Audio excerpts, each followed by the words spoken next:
Sweet, all right.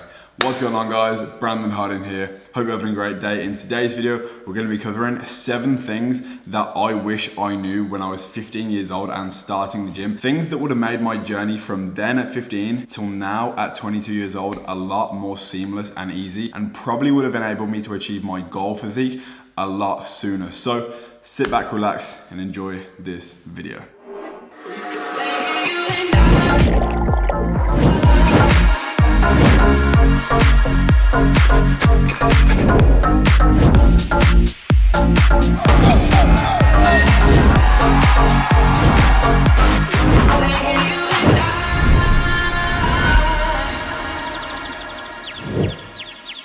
What time is it? Almost 9 o'clock. Why does it feel like 4 in the morning? Good morning, guys.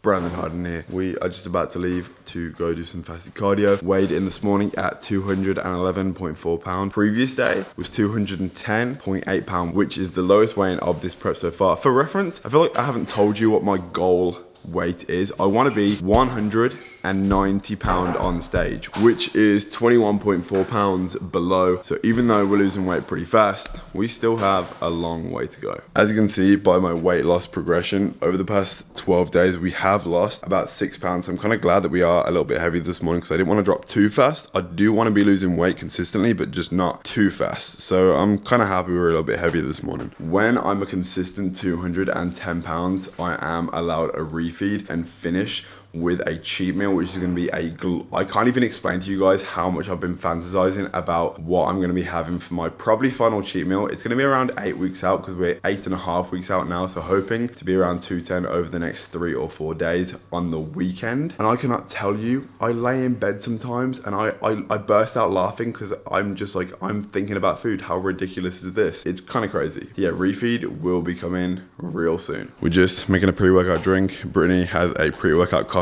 and a pre-workout just to be able to start the day. Later on in the video, something pretty interesting is happening. She'll explain later, but it's a big deal for Brittany anyway. Yeah. 1 scoop of the best BCAA shredded and another of the CLA carnitine in rainbow ice, which is a dope flavor if you haven't tried it. As we finally made it to the gym, today is definitely a fuzzy jacket kind of day. Like walking here, I can't even feel my hands. My face is red, my hands are red. Honestly, like no matter what though, we're walking to the gym every day. We got steps to get in. Cold, wind, rain or snow, thunder, we're walking to the gym. Cardio has now been changed from what was warming up on the treadmill to 30 minutes on the Stairmaster. Now we're doing 1 hour straight on the Stairmaster. We're doing things a little bit differently. Instead of dropping my food, we're just increasing cardio at this stage. So doubled up on cardio. There's no warming up on this thing now. I'm basically just stood here because the lighting's good to vlog. We're doing 20-minute intervals. The Stairmaster stops after 20 minutes anyway. So I utilize that time to catch my breath for 1 minute, 20 minutes again.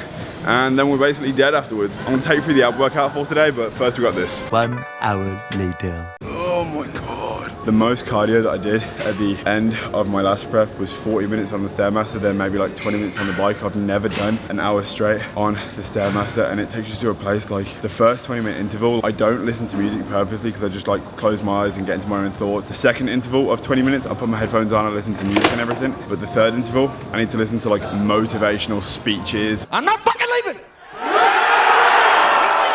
You need to like kind of revisit why you are doing what you're doing. Like you constantly need to be trying to beat yourself, and I'm trying to beat the package that I brought to the stage last year. And already last prep I started doing cardio 8 weeks out, and I've already been doing it for 4 weeks. We're just trying to get ready sooner this time, so whatever it takes, I'm trying to do whatever it takes. I'm so hungry right now, but we have a 4-piece ab workout to do that we can get done before we get back and eat. The way I'm thinking about tackling this is we're gonna start off with some weighted sit-ups, then we're gonna do some reverse crunches on the mats over there, Russian twists, and then hanging leg raises. So let's do it.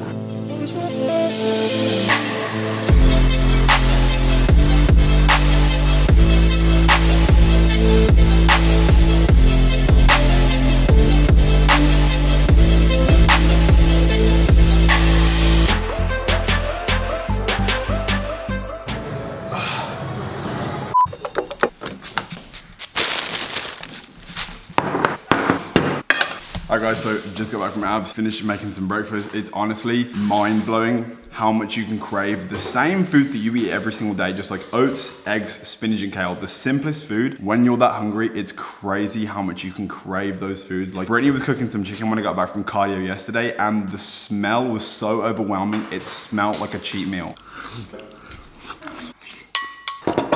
That honestly did not last long enough. Like I deleted that shit in 2 minutes. Changed my t-shirt out of the sweaty one from cardio, but I quickly want to touch on something before we get into the rest of the video. When I'm doing cardio, I have a lot of time to go through all my emails, YouTube comments, Instagram comments, DMs, all those kind of things. And today I realized I've been getting the same question quite frequently, and it's how do you stay motivated? And my mind always goes straight to a single sentence when I'm asked this question. Someone has to do it, so why not me? Someone has to do it, so why not you? These people that are asking how I stay motivated, it's because somebody has to be. Someone has to do this. Someone has to do an hour on the Stairmaster. Someone has to chase after the dream that they fall asleep thinking about every single night. You have a dream, you have a goal, and if you're not doing it, someone else will. So if someone's gonna do it, why not you? It's probably one of my favorite sentences. Sometimes you have to ask yourself, what the fuck are you here for? Are you gonna do it, or are you gonna watch someone else do it? That's something that I think about quite often. Today is the big day for Brittany. We're gonna head out in the next 2 hours to go to the location where she's gonna have something done, but I'll let her tell you really briefly what that is. All right, so what are we doing today? We are going to get my lips done. I got them done like a year and a half ago and got botched, and we're gonna get them done now the right way, the good way. Why are you getting them done first off? Like what's the reason behind it? I just have the tiniest lips, and when I smile my top one disappears, and I've always been self-conscious about it. They're kind of uneven, like one goes higher than the other. No, they're not. Your lips are fine. And I've gotten it done before, so we're gonna do it again. I personally don't think she needs them done. Like, I think your lips are fine, but obviously gonna support her no matter what she wants to do with her face, her body.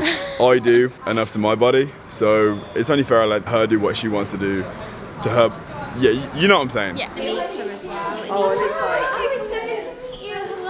Alright, so we just got back in the car. Brittany just underwent the procedure. Are you comfortable being on camera? People are gonna leave mean comments though. No, they're not. Anytime you get a needle stuck anywhere, it's like a wound to your body, so I'm gonna swell, I'm gonna bruise. It's a little painful right now. But are you happy? They're kind of crazy right now, obviously, but I'm really happy, and I think once the swelling goes down, they're gonna like be perfect. And thank you to Brandon for recording everything. He's so nice. I owe him, like, you know, I don't even know. Well, no, I was gonna say. With your new lips. Oh my god. There was no way that was gonna go well. I was gonna say, just got take my you lips on a done. date. I owe Brandon something. Oh my gosh, that is not what I was gonna say. She's really gonna buy me a massive pepperoni pizza on the cheat meal that we're gonna be having next weekend. That's what she meant. Yeah, she meant a pepperoni pizza. That's what she meant. Yeah. Alright guys, we just got back from the drive from Worcester. That's where Brittany ended up getting our lips done. Before we get into what will be the second meal of today, pre-workout meal before we head to the gym, we're gonna talk about these 7 things that I wish I knew when I started the gym at 15 years old. The reason there's 7 is because I want it to be 7 and it's my favorite number. So these are the 7 things that I wish I knew. Coming from a 22-year-old seasoned professional bodybuilder, I'm not a professional, but I would like to think I've learned a little bit along the way over the past 6.5 years of going to the gym. So this is what I've learned. Number 1, I wish I started training legs sooner. I didn't have a serious leg day until I had at least been training for a year in the gym. Yes, I'd probably done a couple sets on the leg press, maybe if I was lucky, a couple sets on the leg extension, but I had never squatted. At some point I was going to a dolphin center, which is basically a swimming club. I feel like it may have been the lack of equipment that gave me the lack of knowledge in knowing how important it would be to train legs. That is my excuse. It did give me quite an obvious like physique of, you know, you train chest, you train arms, you know, you started to make some gains, but your legs are still staying the same, Brandon. That is a mistake I made. I wish I started training them sooner, because when you train your legs, when you squat, when you stiff leg deadlift and everything like that, it strengthens your core so much, and it just helps the development of your upper body. It gives you the look of a more well-rounded physique. It's kind of bro science, but it's known that if you train legs, it helps your top half grow because it helps release natural growth hormone into the body and increases your testosterone levels. So when you are training legs, you're actually aiding the repair of your, you know, your chest, your arms, your shoulders, your back as well. So in training legs, it actually helps your top half grow, which is obviously a good reason why you should be training legs, as well as the fact that you should just not want peg legs anyway. No girl wants a guy with massive biceps but legs smaller than hers. I see it all the time in the street. There'll be a couple walking together and she's clearly going to the gym. She's got some nice hamstring gains, glute gains, whatever else. And the guy next to her, jeans, just hang loose. It's kind of embarrassing, bro. Do not be that guy. So tip number one, I wish I started training legs sooner. So if you've just started the gym, you don't train legs, please start training legs. Thing I wish I knew, number two, getting a coach to teach me form. You can learn so much about form on YouTube videos and trying your best to copy what they do. One thing I would suggest to do is record yourself, because you may think you're doing the correct form, but you may actually not be. Record yourself from afar and you'll be able to see if your back is hunching when you deadlift or your butt is winking under when you're squatting. These are things that you won't be able to tell from feeling, but if you record yourself, you will be able to compare your form to the people you are watching online, and then you'll know if your form is correct. What I would suggest as well is maybe getting 1 or even 2 sessions with a personal trainer. You can also do this with a friend that's been going to the gym for a long time, and they will help you out to teach you basic forms. Things to be mindful of when you are performing certain exercises. Something as simple as the bicep curl. When I started the gym, I was just merely going through the movement. I wasn't thinking about contracting my bicep, curling my pinky round, really squeezing and going slow on the eccentric part of the movement. These weren't things I was thinking about when I started the gym. I was just copying people, going through the movement, but not actually feeling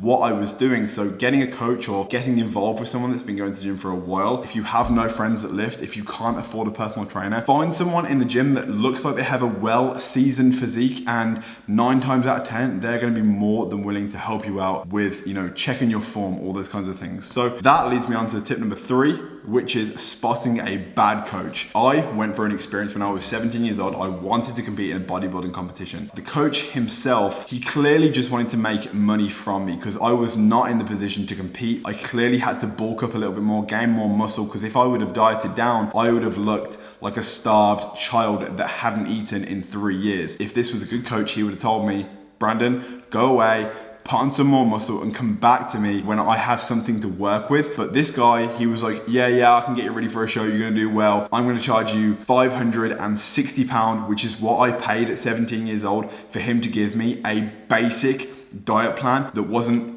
anything to do with like tracking macros. No in-person training, no nothing. Just 12 updates to my basic diet plan that he probably gave to everyone. There was no personalization to this whatsoever. So £560 of my money. I worked at a gym.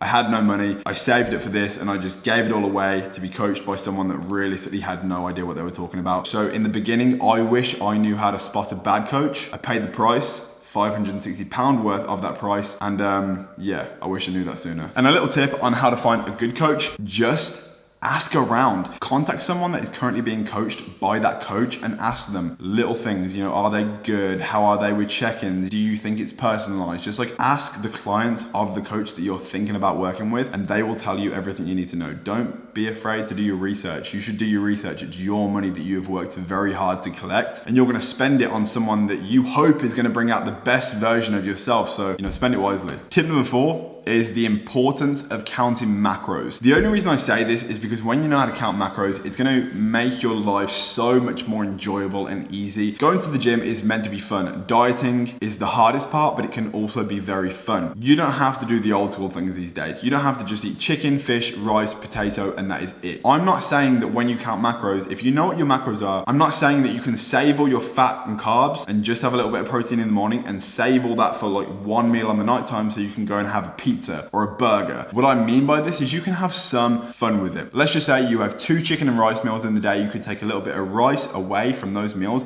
and add in some blueberries to your nighttime meal because you just subtracted some carbs from the beginning of the day and you save them for the end of the day so you can enjoy more of the food that you want more of. I wouldn't do this every time, but when you have those cravings, manipulating your macros is something you can do if you feel like you need to. I wish I knew this when I was younger, because when I was 16 and I was watching a bunch of videos of bodybuilders online, flexing in public, all these sort of things. I saw videos of them eating just chunks of meat and chicken and all these things, and I didn't see anyone eating carbs. I didn't know the importance of necessary fats, and I just thought that if I eat a shit ton of protein, I'm gonna get massive, not knowing that it was the carbs that would fuel my muscles to be able to grow. I couldn't just eat a whole chicken from Tesco and that's what would make me grow, because that's what I was doing. My meal prep looked like eggs in the morning.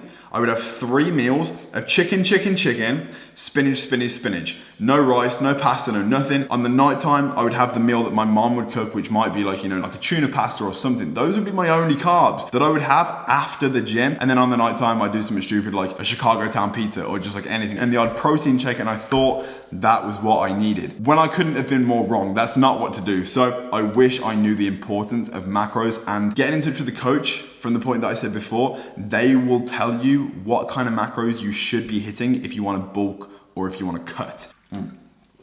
Tip number 5 that I wish I knew was whether I should bulk or whether I should cut. Because in the beginning, clearly from the story I just told you, I thought that I should cut when I already had no muscle mass. Now, if you're skinny fat, the thing I would recommend you to do, skinny fat is when someone has a good frame, some muscle, but there's a small layer of fat over that muscle that makes them appear skinny. If you're skinny fat, you probably know you're skinny fat. Now, what I would recommend you to do, spending a couple years gaining some muscle. Use the little bit of fat that you have around your body as energy to help build that muscle. When you lose the body fat that you do have, you're gonna realize that you should have bulked up sooner. I don't really have that much muscle. I probably should have bulked up, which is exactly what I did.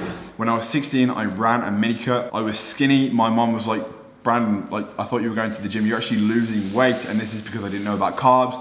I ran a cut, and it was probably one of the biggest mistakes. I probably would have made so much progress and utilized my beginner gains in the first 6 months of going to the gym if I knew that I had to bulk up first. And that's exactly what I did. I spent 4 years from the age of 15 and a half until 19 and a half when I did my first bodybuilding competition. I spent the first 4 years bulking up, and I think it's probably the best thing that I could have done. I got very lucky in that sense that, you know, I realized soon off within the first 6 months that I should be bulking. I am not coaching you. I do not know your macros. I do not know what you look like, but that is just the brief advice I would give to you on what I think you should do. And this is what I wish I knew when I started out. Tip number 6, strength isn't everything. Holy shit. Strength isn't everything. If you're trying to build muscle, it's a combination of so many things. It's a combination of strength training, hypertrophy training. It's a combination of shocking the muscle, getting the muscle used to the same kind of movements. It's a big combination of years and years and years of dedication in the gym. If you're trying to go to the gym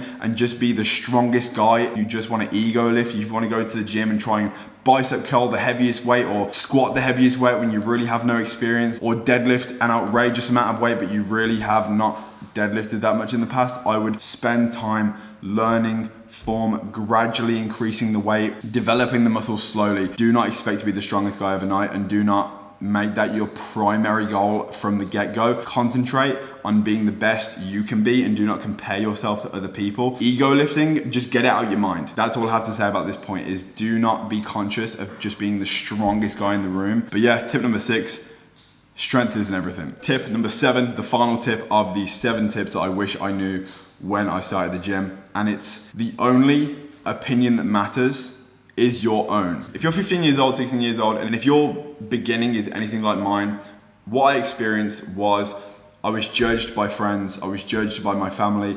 People didn't really understand why I was going to the gym and lifting weights. They didn't understand why I was wasting so much time looking at myself in the mirror and, you know, seemingly admiring myself, but that's not what it is. When you join the gym and you develop that taste, that spark for self-development, people from the outside are gonna see it as vanity and all these things, but you're gonna see it as a blank canvas and something that you wanna build on. You know, something you wanna create. You are the architect of your own body. They don't see it like that. They are gonna see it as a vanity thing. Another thing is everyone has different genetics. Everyone's gonna grow at different paces. People have different muscle insertions. My abs, they're not straight. They're never gonna be like Ulysses abs. If anything, if I gained a stupid amount of muscle, they'd be like Jay Cutler's abs. They're all wonky and messed up, right? I don't have great ab genetics, but I'm doing my best to develop them. You are not inadequate. You are not any less than anyone else because of your circumstance, because of the rate of growth, or because of how much you can spend on protein or spend on food. You may not be financially stable, but do not worry. Like, you are gonna get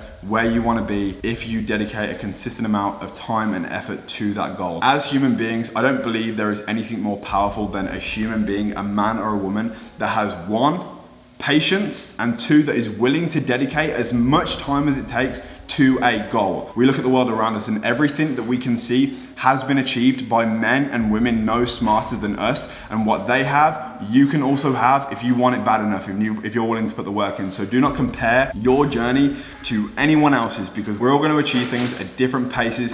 People start off being rich, they have all the facilities, they can join a gym, they can afford a gym membership, afford the best protein, afford supplementation if they need it, and that is their life. And you are who you are, and you are where you are. So just make the best of your situation, and you're gonna get there. Like, you will get your own. You know, I started off when I was 16 years old. I couldn't afford protein, and hell, my mom was not gonna buy it for me. I had to get a job and work for that shit. This journey is a beautiful one, and it's about self-development and finding the best version of yourself, and just learning to love something that you have created, or just fall in love with the journey. That is something that I wish I knew, because in the beginning I did compare myself to everyone on Instagram. Why don't I have straight abs? I cried in the mirror one time. I remember it very clearly. I was 16 years old. There's these guys on Instagram that have these perfectly blocked straight abs, and I'm never gonna have that. Put me in a position where I thought I'm never gonna be anything substantial because I don't have the genetics to fucking get it. But that's bullshit. I'm gonna develop the best version of myself no matter what. I'm someone that really thought that I had bad genetics, and I've put in the work, and now this is a picture of myself that was taken probably a week ago. I don't know what picture I'm gonna use, but this is a week ago. And over here is a picture of me when I was 15 years old, and we've managed to do what we've done, and I started in a bad place, like I just said, but we worked with what we had, and that is what I want you guys to think about as well. So those are my 7 things that I wish I knew when I started the gym when I was 15 years old. If you think this video could help a friend, please share it with them. If you enjoyed it, smash the like. If you haven't already, join the Don Squad. Please subscribe, and I'll see you guys in the next video. Peace.